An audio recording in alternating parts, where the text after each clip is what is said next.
What is kundalini energy and how can we work with it?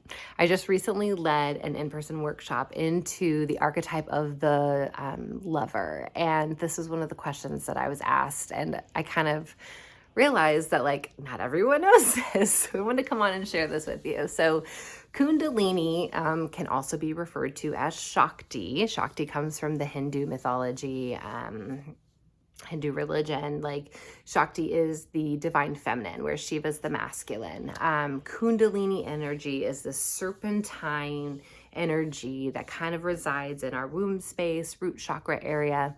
And this is our life force energy. This is our creative energy. This is the energy that creates everything into existence. And it is within me and you and each and every one of us. This is something that we can work with energetically. This is something we can tap into. This is the energy that brings to life. This is the energy that we create from. The divine feminine, the way I look at it, right? You have the divine, right? So whether you want to call it God, source, the universe, it is divine, pure. This is the highest vibrational energy that you can tap into. And we are all divine, by the way, just so you know. You do have this in connection. This is within you. And then if you divide the divine into the masculine and feminine energies. So from there, we have different archetypes within those energies. So within the divine feminine, I discuss this in my book, Feminine Archetypes. I work with 13 prominent archetypes within the divine feminine. There are hundreds, if not more, different expressions, right, of the divine feminine. Easiest ones being maiden, mother, crone, but there's also the lover, there's the hearth keeper, the priestess, the witch, the dark goddess. There's so many different expressions. So if you think about it, there's the divine, there's the feminine and masculine, because if we need to compartmentalize and break this down, right, our analytical selves, our human brains need to put names to things.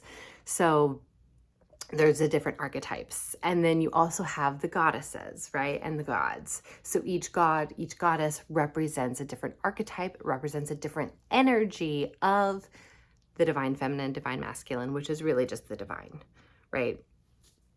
So with working with different archetypes, we can tap into that kundalini energy. We can tap into, each archetype is a doorway. It's a different aspect of self that we can access. Just as working with gods, deities, goddesses, right? It's a different doorway into working with the divine. So no matter how you look at it, whether it's kundalini, whether it's Shiva, Shakti, whether it's God, source, the universe, it's all the same stuff. We have a lot of different words, for really the same energy, which all comes back to that kundalini, that life force, that creative energy. So that's my long roundabout way of explaining what kundalini energy is, but that's the heart of what I do, is working with that energy, tapping into that energy, and that's through goddesses and archetypes, because again, each of those provides a doorway into accessing that energy and a different expression of that energy. If you have questions, let me know.